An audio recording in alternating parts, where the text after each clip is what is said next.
Ladies and gentlemen, tonight's video is a bit special because it's a two-parter. I'm going to put part one out, and then when that's finished, I'm going to put part two out because you need to watch both. It's good news, and then it's bad news. In fact, it's good news, very good news, and then it's very, very bad news. So, you'll see, part one, we find out that everything is all well, and then I get a phone call, and in part two, not so much. Good morning. Today I am at SVP, Porsche Specialists, and if you look there, that is the Porsche 911 that they took away just the other day. So let's go on through and see if we can learn some more about what's up with this slightly poorly 911. So if you're just tuning in, you may have missed, this car was purchased in an auction about 2 weeks ago. I picked it up from Warwick Way, drove it to Worcestershire, and it became apparent straight away that all was not well with the engine. So it's 160,000 mile, 3.6 this one? 3.4. 3.4, sorry. 3.4, and that's where we got to. So, have we got good news, bad news, or are we in the middle? We're in the middle, really. Quick look at scoreboards. No real sign of them. Good. 4, 5 and 6, which is 6 is always the worst. 5, if you don't see it in there, there's no point checking in the side because it's always that side that's worse. Yeah.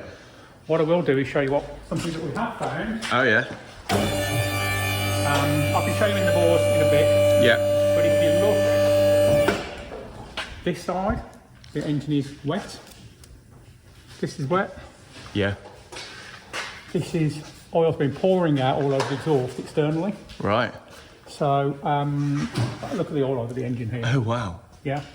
So there's a few gaskets, a few seals, a few bits and pieces that are going. So I think at the minute most of this is external, dropping over this exhaust, and that's what you see them come out the back. When you get a bit of throttle on it, bit of movement on it. Because there was no power issues. It didn't feel like it was down on power or anything like that. Quite often you will get an engine management light come on if an AOS has gone down and it dumps a load of oil into the cylinder. Yeah. And that's what I was going to say to you. You didn't mention any loss of power, and normally you will when it dumps a And no engine light either. No. So I say I can drop it down, I can show you in the boards what we look for, but there isn't a scoreboard to see. Excellent. So that's good. I think with all of these things, it's how far you go with everything. My only real concern is a little bit of a timing chain rattle. Yeah. So if it was my car, I would drop it out. There's a lot of options we can go through. I would drop it out, put a new air oil separator on it, because unless it's got a new one when we get it out. So probably take the cam covers off, reseal those. These little tubes here that go around the spark plugs, they're not that easy to see, but they're plastic tube, seals around those, go. That's probably where most of the oil's coming from. Right, okay. It could be, because the salt's all over the top here as well though, it's probably coming out of the air oil separator, all that area. Normally it's probably the air oil separator. Idle is a bit funny and a bit fluffy because there's an air leak or something like that, which doesn't seem to be happening with it. No, it seems to idle okay. Some's a bit wet, rear main's a little bit wet, this area here. Yeah. So that's where your rear main seal mounts? Yes. Yeah, okay. This is the common issue on these. I said that, the gearbox is out of that one, so that's a slightly later engine, but it's basically the same setup, so I'll show you. So we can have a look at that, on that box, well, that's fine. I mean, the rest of the car, it's actually not bad. Yeah. You know, you get a lot of brake lines, you get a lot of corrosion, things like this around here. We've seen them rotten through around here. Oh, right, okay, yeah. 996s are pretty good for corrosion, but when they're bad, they're bad. Yeah.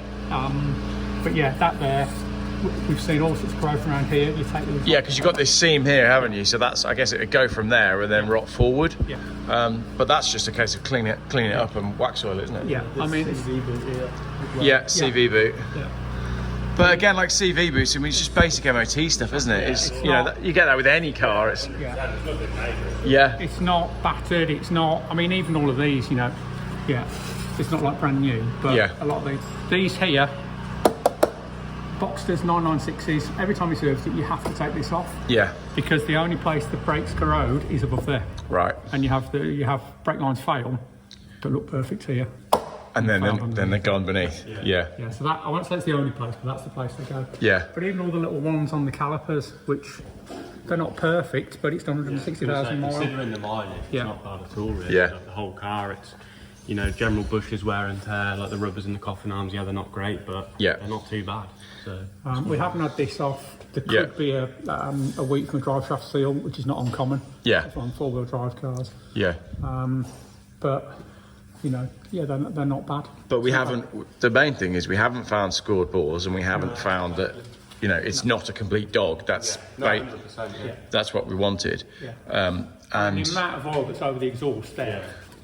You can see the bottom of this tip has gone black, where it's just it's not from like the bore score black. That's inside. It's on. Now that the car's on the ramp, I'm trying to pick that up on the camera. You can see how black this one is compared to. No, it's fine. It's just the way the camera's put it. That's fine. You can see the contrast now, so that's clean. Yeah, and that's black all over this manifold here. Yeah. And all around here, everywhere, it's just covered in oil. So essentially, it's a case of clean it all up, work out where the oil's coming from, and then. It's obviously been doing it for a while. Yeah. I mean, look at this. Look at the like thickness of the gunk that's on. All of that. Yeah. Wow. Okay. Cool. Clutch pedal is rock hard, really heavy. Yeah. So, I say, obviously we'll talk to the owner about it and decide what they want to do. I would say take it out. We'll change a lot of the gaskets and seals. There's little bungs in the end here that go as well. They can fall out. Yeah. Change those. Put a clutch in it. Probably put a rear main seal in it and whatever. And it's done 160,000 miles, so you never know. Yeah. But I think if it was mine, I'd do that. Drop it out, seal it up. The easiest thing in the world. So that's so it is a case of remove the engine, drop the engine out, check, replace all the seals that you can. Some bits on the exhaust, like this clamp's completely gone. Yeah. Just you know, general tidying up. General tidy up. Normal, Do the little bits and do a clutch at the same time. Yeah. Okay. Yeah. Cool. All the extension seals, these are really common and known for going as well. That's just a copper, an aluminium washer around there. Yeah. You can change it without locking it if you're careful and get it in the right position, but people undo that, drop it out, and then realise it's a tensioner and they can't get the tensioner back in, and then the cam timers jumps and all this stuff. Oh yeah, okay, nightmare. You should do that with the correct tools. I guess it's important to know as well that I didn't break this car. Mm-hmm. There's no way I broke that. You're not responsible. Judging by the amount of oil on the outside of that. No. Excellent, because the WhatsApp group that we've got between myself, the owner, and a couple of other people was originally called Geoff Collects Cars, and then when they found out about the car, they changed the group name to Geoff Knackers Cars. So I'm glad it wasn't me. Ace. What do you think, time-wise, rough estimate of cost is going to be on that? I don't need it completely accurate. I mean, we can talk about that afterwards. But for the viewers, how much would you be looking to spend on a car? So let's say someone is thinking of buying a 15 grand, 10 grand car in an auction, because there were loads of these went through the auctions at the weekend. We had Anglia and Manor Park. There was 5 or 6 996s went through. I'll tell you about one of them as well. Oh, okay, cool. Is that an off-camera one? No, it's fine. Oh, we can chat on camera. Observation. So yeah, okay. There was one that you said quite a nice looking one. It looked a bit like a C4S. It was a silver one. Yes, in Manor Park. Yeah. It had the big front vents. That's it. Looks like C4S. Well, you did that, and I didn't really pay attention to it. Then you skipped to the inside of it, and I was like, "That's a Gen 1 because it hasn't got a glove box." So Gen 1's don't have glove box. Gen 2s do have glove boxes. So that is a car that someone's put a C4S front bumper on. They've put a homemade reflector on the back to make it look like a C4S, but it's a narrow-bodied car. Right. So your first glance, it's a nice C4S, but it's not. I thought it looked odd. Yeah, so it's a Gen 1 narrow-bodied because the C4S was always the one I wanted. Yeah, C4S is turbo-bodied, basically. Yeah. C4S is the slowest. Is it really? Yeah, well, it's a turbo, but with this engine, or not the 3.6 engine, so it's the heaviest, the widest. Looks great, but it's not a slow car. Yeah. It is the slowest car. Right. See, back in the day when I was finishing university, I was like, I'm going to have a C4S one day. And at the time, they were like 17 grand. Yeah. And then they went up to, during the peak, I think they were they coming up to 50 grand at one point? I don't remember them that much, but I mean, now they're 25, 30. Yeah. And you can get a turbo for 30, like a good usable turbo. Yeah. It's strange. And I think people think turbos they're going to be so expensive to maintain. I'm not going to put money on that. I'll have a C4S. I'll have a C4S instead, C4S is probably more expensive to maintain because of that bit there. Right. And I say, these engines aren't so bad. Yeah. But if you go on the internet and Google IMS or AOS, all you see is the 98% of people that have had a bad one. Yeah. The people that have had a good one never go, mine's fine. And this just shows it's done the high mileage and the bores are fine. So. Yeah, absolutely, yeah. And JM just put a video out yesterday about this as well, which you've probably seen already. I watched that last night. Yeah. I was actually going to try and find a novelty American baseball top or some form of basketball top to wear for this video, but obviously I didn't have time. Yeah. Jay, I'm not quite sure what you were wearing in that video, but don't do it again. Yeah, okay, so rough costs then. It would be, I mean, a clutch, drop the engine out. I say you don't need to take the engine out to do a clutch, but because of the job we're going to do to it, it's going to be a ballpark 1,800, £2,000 to do it, all of those bits and pieces on the car, which is cam carriers off, which you've got to have the tools to do, because these cam covers are not a cover. Yeah. They're the bearing caps. Right, okay. So if you just undo that and take it off, all your cam shafts will fall out and all your timing's gone pop. Okay. So basically a couple of grand, engine's going to be all cleaned off, new clutch. Yeah. That's significantly less than I was expecting the build to be for this car. Yeah. New air oil separator. We know that it's not bore scored. Yeah. Brilliant. Give it just a once over while it's out, and then that's it really. So. Great. So finished by about this afternoon? Something like that. Yeah? Good weather this week, so... That's it, yeah. Well, the owner's given me carte blanche to make decisions, so crack on. Brilliant. So, did you say you've got one that we can have a look at that is knackered? It's not knackered, it's just so that you can see. Can't set it off anymore. Yeah. This is a Cayman, so this is just a slightly later engine, but this is all the same. Yeah. That's actually, you can't tell what intermediate shaft you've got in the car until it's a gearbox out. Yeah. If it's a late 06 onwards, it will always have this. Yeah. But not, the earlier cars, not always. That is a big nut. That is a big nut. Yeah. So that is how you identify the big intermediate shaft. Right. Okay. The big intermediate shaft. Well, this hole here, the cars like that one there, you can pull the bearing out from the middle of there. Yeah. This one here, the bearing is about that big, so it won't come out. Yeah. So it's not serviceable. Fine. That's the RMS and that's the IMS. So when you do about RMS, that's the rear main seal. Yeah. And that's the IMS. So when you have an oil leak here, people say, oh, it's your RMS. You can't tell which one it is until it's at the gearbox out. Got you. It could be that, could be that, could be both of them. Yeah. So makes sense. And yeah, that's lovely. That's all right. Really. But as I say, there's a chain. That's a bearing, and it's a sleeve at the other end. Yeah. Of the shaft. There's a chain from here drives this. Yeah. And then at this end, there's another chain coming this way to drive the cams. At the other end of that shaft, there's another chain to drive the cams on that head. Yeah. There's a tensioner for that one. Right. So, yeah, that's, so if anything goes wrong with that, cam timing's gone, valve sit pistons. Yeah, and then that's full. And as I said the other day, we had one a few years ago that was doing 88 mile an hour down the motorway, and we didn't even take the engine apart. Yeah, it was just done for. Throw it in the bin. Yeah, so. Fine. So how many hours of work do you think you've got in this one then? A couple of days, being realistic. A couple of days, okay. Take it out, refill everything. Yep. Put it all in together, clean it off. Yep. New oil filters. I don't know what the coil pack's like. They're crap, a couple of them, yeah. So that's another common issue on. That's the coil packs here. Yeah. Yeah. I haven't got my glasses on, so I can't see the cracks in them. But yeah, definitely one of them is crack. Yeah.